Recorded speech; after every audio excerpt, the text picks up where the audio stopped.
I'm certain our good friend Dr. Watson's waiting for us. Let's go in and join him. Come in. Ah, there you are, Mr. Bartell. Punctual to the minute, as always. Well, this is one doctor's appointment I'm eager to keep. It's nice of you to say so, my boy. Draw up your usual chair and make yourself comfortable. Thanks. Well, Doctor, today's April the 1st. Did anyone try and play any jokes on you? Yes, you did, Mr. Bartell, but I'm happy to say that nobody caught me. Not as in the story that I'm going to tell you tonight, but an April Fool's Day prank certainly scored a bullseye. I see you have the dispatch box out again, Doctor. Been refreshing your memory? Yes, I have, Mr. Bartell, and when I tell you the adventure took place in 1881, I think you'll agree that after such a lapse of time, a man can hardly rely on memory alone. 1881? Say, Doctor, tonight's adventure must have been one of the really early ones. Yes, it was indeed. In fact, to be exact, it took place only a little while after Sherlock Holmes and I had first met and had taken up lodgings together. How was the great detective in those early days? Profound mystery to me, Mr. Bartell. To give you an example, my boy, I'd shared a Baker Street lodgings with him for over a month before I was even certain of his profession, the knowledge of which I learnt to my awe and astonishment when our first adventure together took place. Oh, that was the one you called a study in scarlet, wasn't it, That's Doctor? right, Mr. Bartell. What a memory you've got, study in scarlet. But even after that adventure, I found myself wondering at times what I had let myself in for, sharing lodgings with such a strange companion. It was in one of those moods of doubt and confusion that my story begins. Late one March evening, I found myself in the neighborhood of Piccadilly Circus. It was cold, and a steady drizzle of rain had dampened my spirits. I thought that a glass of wine and the sound of music would put me in a better mood. And so, Mr. Bartell, I entered the Criterion restaurant. As I sat with a glass of rare vintage port at my elbow, the orchestra playing a dreamy Strauss waltz in the background, I couldn't help thinking of the last time that I'd been there. It was the night I met a young medical student by the name of Stamford.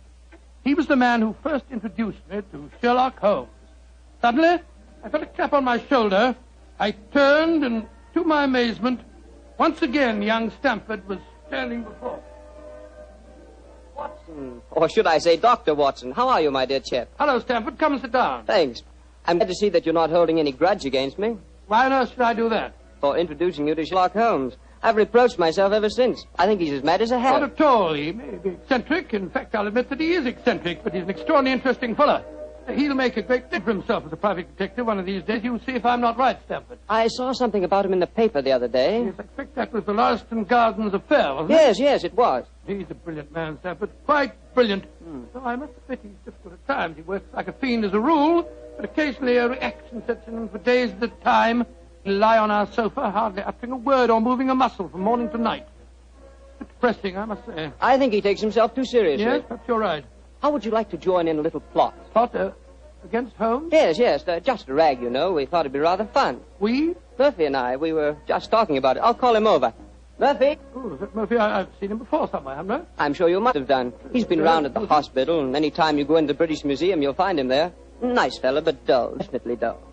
Yes, Stamford. Oh, this is a friend of mine, John Watson. This is James Murphy. How do I think I've seen you at the hospital? And I know I've seen you, Dr. Watson. Oh, sit down and come and join us, won't you? Oh, thank you very much. I was just telling Watson about our little plot. Oh, you mean about Sherlock Holmes? Now, look here. I'd like you fellows to realize that Holmes is a very good friend of mine. Oh, don't worry, Watson. This is all in good fun.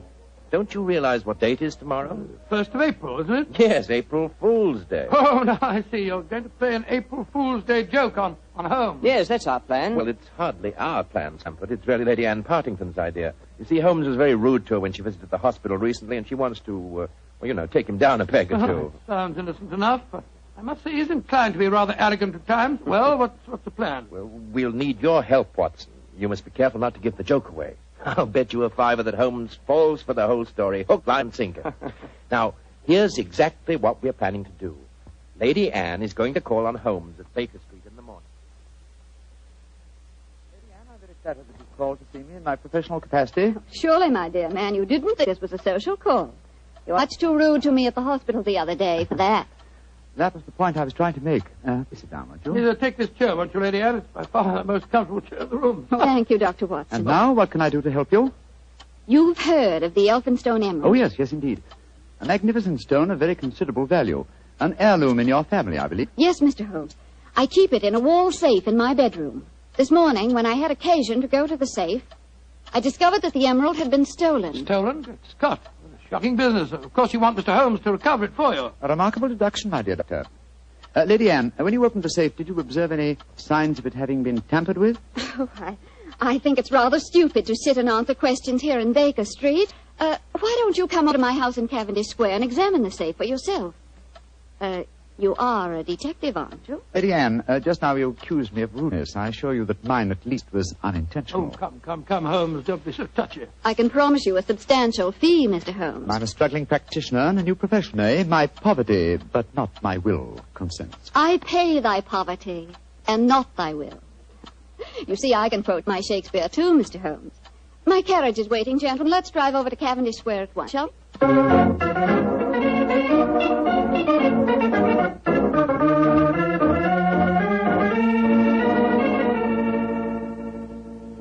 This is the wall safe, Mr. Holmes. Not difficult a safe to crack for an expert. You placed the emerald in it last night, you say? Yes, when I went to bed. And this morning, it had gone. Well, surely, Holmes, is a good occasion to use that magnifying glass that you're always fitting about with. Excellent occasion, my dear doctor. That's why I brought it with me. Uh-huh. That's very interesting. What is it? This safe was opened by an expert. There isn't a sign of its having been forced. Hello. What have you discovered? There's a peculiar tarnish on the steel knob. It was obviously handled by someone whose fingers are habitually stained with chemicals. Amazing, Holmes. Elementary, my dear doctor. Where does that door lead to? My boudoir. I should like to examine it if I may. Oh, but of course. Thank you, Lady Anne. Dr. Watson, this is the most beautiful April Fool's Day fraud I've ever I played. must say, Murphy was right. He has fallen for it. Hook, line, and sinker. Just the same, I'm beginning to feel guilty. I can't help feeling a bit disloyal. Oh, nonsense. It's all in fun. Are Stamford and Mr. Murphy listening? Yes, they're next door in my drawing room. I'm sure their ears are positively glued to the keyhole. Well, I do hope Holmes won't be angry with me. Shh, here he comes. Nothing of any interest in there. The windows haven't been tampered with. We may presume, therefore, that the thief did not enter by an upstairs window. Lady Anne. Yes, Mr. Holmes. This room has not been touched since you discovered your loss? Oh, no. I told the servants to leave it exactly as it was while I came to fetch you. Splendid, splendid. Deep pile carpet, eh? Could be better. The thief was a tall man with a long stride. Oh, come, Holmes. I know your methods, but there aren't any footprints on this carpet that you can identify, even with your magnifying glass. My dear doctor, I've studied many crimes, and I've never seen one yet that was committed by a flying creature. As long as a criminal remains upon his two legs, there must be some trifling displacement can be detected by a keen observer. I assure you that the marks on this carpet indicate that the thief was a tall man with a long stride. Traces of tobacco ash, pipe tobacco, shag tobacco that sells at 4p an ounce. Oh, now, really, Mr. Holmes, how can you possibly identify an individual tobacco? Oh, it's a hobby of mine. In fact, I've even written a monograph on the subject. Now, one more look at the safe itself. Hello. What's this powdered dust here? What? It's rosin. Distinct trace of rosin. Lady Anne, I suggest that you get in touch with Scotland Yard at once. You mean that you've solved it, Holmes? I mean, my dear doctor, that I can give you a reasonably complete picture of the thief, and that picture is so individual that I'd be surprised if it would fit more than one man in London. Why, this is pure magic, Mr. Holmes. Please describe him to me. Well, he's a tall man. The width of his stride indicates that, and he's thin. What enables you to tell that, Holmes? His footprints have made a remarkably light indentation on the nap of the carpet. Our thief dabbles extensively in chemicals, as indicated by the tarnishing of the knob on the safe, and the traces of rosin would suggest that he plays the violin also.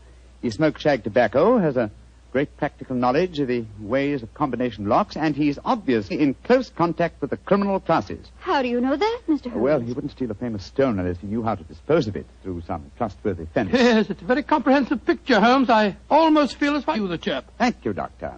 I'm sure there's only one man in London, and it shouldn't be hard to trace him.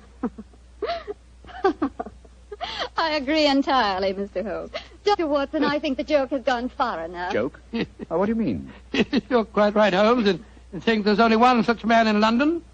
You've just given a perfect description of yourself. April Fool. Dr. Stamford, Mr. Murphy, you can come in now. April Fool, Holmes. April Fool. April Fool.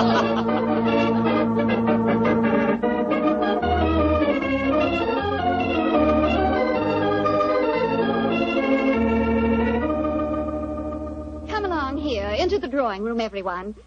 Let us drink a glass of wine to Mr. Holmes, who has so graciously forgiven us for the little trick we played on him. And also to Dr. Stamford, who thought of the whole idea. No hard feelings, Holmes. Oh, no, Doctor. No, it was a rather embarrassing experience. When Murphy told me about the plan, I just couldn't resist joining him. Ah, here you are, Holmes. Here's a drink. Thank you, Stamford. You know Murphy, don't you? No, I don't think we've met. How do you do, sir? How'd you do, Holmes? How did you like the little game we played on It you? was rather a salutary experience. I suppose you gave them all the details to build up the picture of me, eh, Doctor? As a matter of fact, I did, Holmes, and knowing some of your methods, we tried to plant every clue that you'd pick up. Very neat job, too, and incidentally, a perfect example of the dangers of deductions based on purely circumstantial evidence. I shall profit from this little lesson. I must say it was worth a fortune in emeralds to see your face, Holmes, when you realized what you'd done. Well, the joke's over now. By the way, where is Lady Anne? I believe she said she was going to fetch the Elphinstone emerald. She thought you might be interested in seeing it. She probably feels the sight will salve my wounded vanity. Oh, here she comes now. Mr. Holmes! Mr. Holmes! Great Scott, what's wrong? What's happened, Lady Anne? The emerald, it's not where I hid it. This time it's really stolen.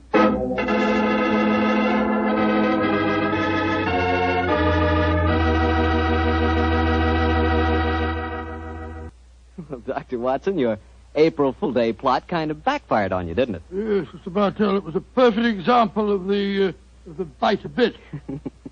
Well, what happened next? I suppose Sherlock Holmes went into action once again. That's Mr. Bartell, and it gladdened my heart to see the change in the Fuller. I confess I'd felt rather ashamed of my part in the prank, for I could see that Holmes's pride had been hurt. But now, with a definite crime before him, the difference was amazing. He suddenly became a dynamo, galvanized into action as he stood there, firing questions at the other members of the... Lady Anne, who besides yourself knew of this fresh hiding place? Both Murphy and I did. Yes. After we'd left our deliberate clues on the safe, we went with Lady Anne and saw her secrete the emerald in the top drawer of her dressing table. We thought it would be all right there. After all, as soon as the joke was over, I was going to put it back in the safe. Now, I think our wisest plan before we question the servants would be for each one of you who were in this April Fool's Day prank to submit to being searched. Holmes, surely you don't suggest that any one of us took the emerald? No, Stamford, I don't. But if any one of you four are not guilty, this will be a splendid way of proving your innocence. I say, steady, Holmes. You're not suggesting that Lady Anne stole her own emeralds, are you? Are you, Mr. Holmes? I'm suggesting nothing, but I may point out that the recent vogue for the insurance companies has provided another interesting motive for these so-called thefts. I resent your insinuation. It's outrageous. Lady Anne, if I'm to recover your emerald, I must at least consider every possibility. A search is the most immediate practical action. And perhaps you'll retire into the next room while I persuade these gentlemen to submit to being searched. Very well, but I think you're in danger of making a fool of yourself once again. Wait, don't go, Lady Anne. A search won't be necessary. What do you mean, Murphy? I must throw myself on your mercy, Lady Anne. I confess that I stole the emerald. Murphy! After you put it in the drawer, Lady Anne, I slipped back into the room and took it out. Murphy, that's a criminal action. I know it, but I'm poor. I need money desperately for my mathematical research. I knew the emerald was priceless, and I couldn't resist the temptation to take advantage of a joke. Here, Lady Anne, here's the stone, and please don't prosecute me. Please don't. It'd be my ruin. May I examine the emerald, Anne? Thank you. Well, Mr. Murphy, I won't pretend that I'm not deeply shocked. I must ask you to leave my house. But you won't prosecute me, will you? It was a moment's temptation.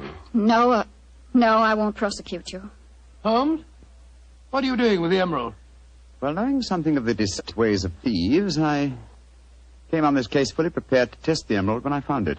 Now, a drop of this acid from this vial, so... Mr. Holmes, what are you doing? You'll injure the stone. No, not. It's a true emerald. Uh-huh. Look at that. Good Lord, the acid's eating to the stone as if it was sugar. Then that means... It means, Lady Anne, that Mr. Murphy has just imperiled his honor and his freedom to steal a singularly beautiful fake.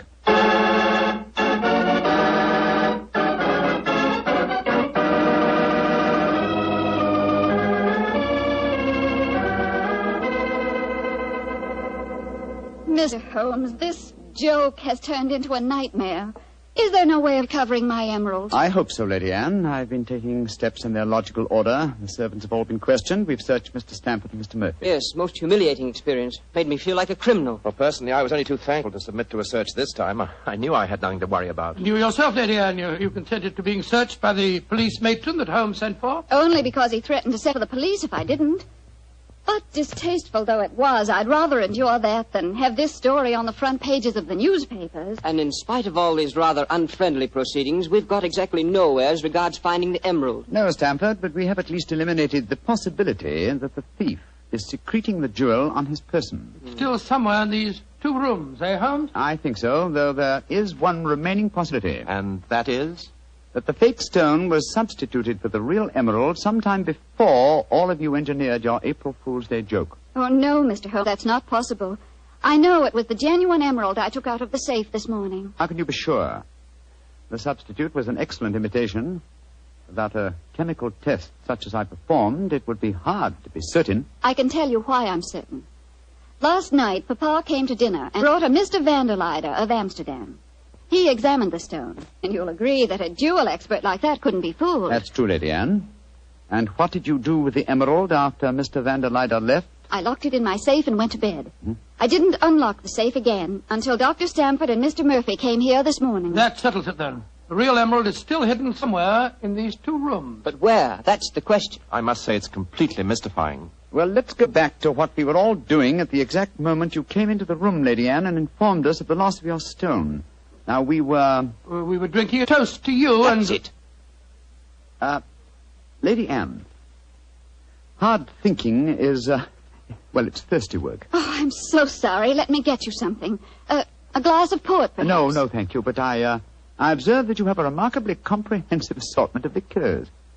I wonder if I might have a glass of creme de menthe. Oh, of course. I'll get it for you. Creme de menthe in the middle of the day, Holmes. I knew you were eccentric, but this really Holmes, this bottle, it clinked as I picked it up. I thought it might, Lady Anne. There's something inside it. Allow me, madam. Thank you. I'm sure you won't mind if I waste this liqueur on the aspidestra. No, of course not. So... Lady Anne, allow me to restore to you the Elphinstone Emerald. Great Scott. amazing. Fantastic. Ingenious. The one safe hiding place in the room. Where could a green gem be more effectively hidden than in a bottle of green liqueur? But who stole it? Who substituted the fake stone? Frankly, I don't care. The gem is restored. That's all that matters. I prefer not to go to court. Neither you nor I, Mr. Sherlock Holmes, would show up in the best of lights. And my father would disapprove of this whole affair, I'm afraid. Just as you wish, Lady Anne. In either case, I shall expect your check for my services in due course.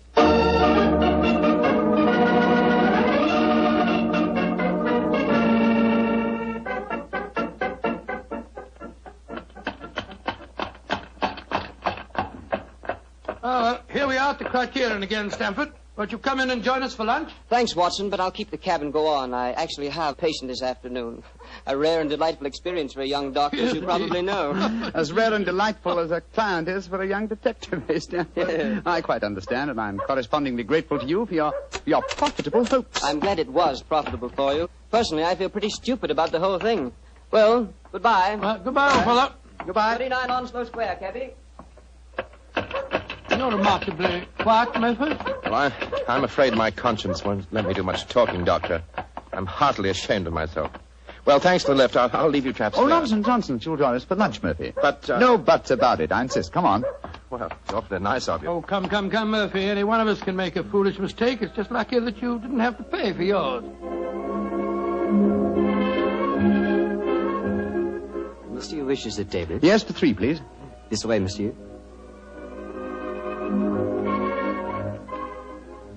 Does this table please you? Excellent, thank you. George, I'm as hungry as a hunter. How about you, Murphy? No, I'm afraid I have very little appetite. This whole case has upset me dreadfully. You mustn't take it so much to heart, Murphy. By the way, Doctor, I'd like to have your opinion on the case. Who do you think staged the theft of the emerald today? Perfectly obvious to me. Lady Anne Partington did it herself to collect insurance money. If she hadn't, she'd have insisted on your finding the thief. But you needn't worry, old chap. You'll get your fee all right, I'm sure of that. Oh, I'm not worrying about the fee. But I assure you, Lady Anne did not engineer that fraud today. You mean it was Stafford? Tell him who was responsible, my dear Murphy. But how should I know? Oh, Holmes? come now, Murphy. Let's not fence any longer. You did an excellent job, a superlative job. I was almost sorry to spoil it for you. I don't think I understand you, Holmes. Oh, yes, you do, Murphy. You're a splendid actor, too. I was so deeply touched when you had apparently stolen a fake jewel and all the time you knew that the real one was safely hidden in the bottle of creme de menthe, to be abstracted at your leisure. You scoundrel. Holmes, do you mind telling me what's going on here? I'm completely and absolutely in the dark. Surely it's obvious, my dear doctor. The imitation emerald was a brilliant copy. What makes you so sure of that, my dear Because Holmes? this April Fool's Day hoax was only conceived yesterday, or that is what you wish the other to believe. Such a superb paste gem could not have been made at such short notice. Therefore, it must have been prepared by someone who knew about the hoax before it was arranged. Now, my dear doctor, when Stamford told you about the plan last night, whose idea did he say it was? He told me that it was Lady Anne Partington's plan. Precisely. And yet Lady Anne referred to today as Stamford's idea. Obviously, you, my dear Murphy, presented the plan to each as the notion of the other, and so only you could have arranged the real theft behind the hoax. I repeat, a splendid job. Thank you, Mr. Holmes. May I also compliment you on your cleverness in frustrating my plot? Look here, what is all this? One of you is a criminal, the other is a detective. Yet you're throwing each other compliments as if you were in the same profession. The dividing line between the criminal and the criminal investigator is thinner than you might imagine, my dear doctor. How very true, my dear Holmes. Would you consider coming over to my side of the line? Together we'd make an unbeatable team. Oh, you flatter me. Nevertheless, I must decline your offer, Mr. Murphy. Oh, pity. On your side of the line, you'll never be a rich man. By the way, for your edification, my name isn't Murphy, though Stamford insists on thinking it is. Then what is your name, you scoundrel? Your friend says the word scoundrel so much better than you, Doctor. My name is Mercury. Oh, indeed. Spelled M-U-R-T-R-Y? No. Dear me, I have so much trouble with my name.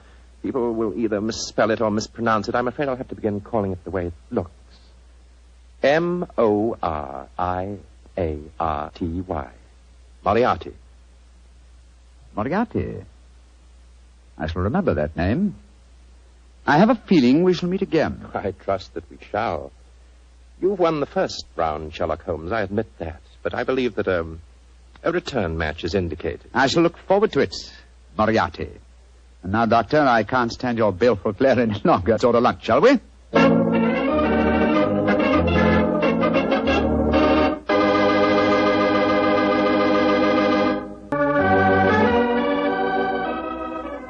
Tonight's Sherlock Holmes adventure was written by Dennis Green and Anthony Boucher and was suggested by an incident in Sir Arthur Conan Doyle's story, A Study in Scarlet. Music is by Dean Fossler. Mr. Rathbone appears through the courtesy of Metro-Goldwyn-Mayer, and Mr. Bruce through the courtesy of Universal Pictures, where they are now starring in the Sherlock Holmes series.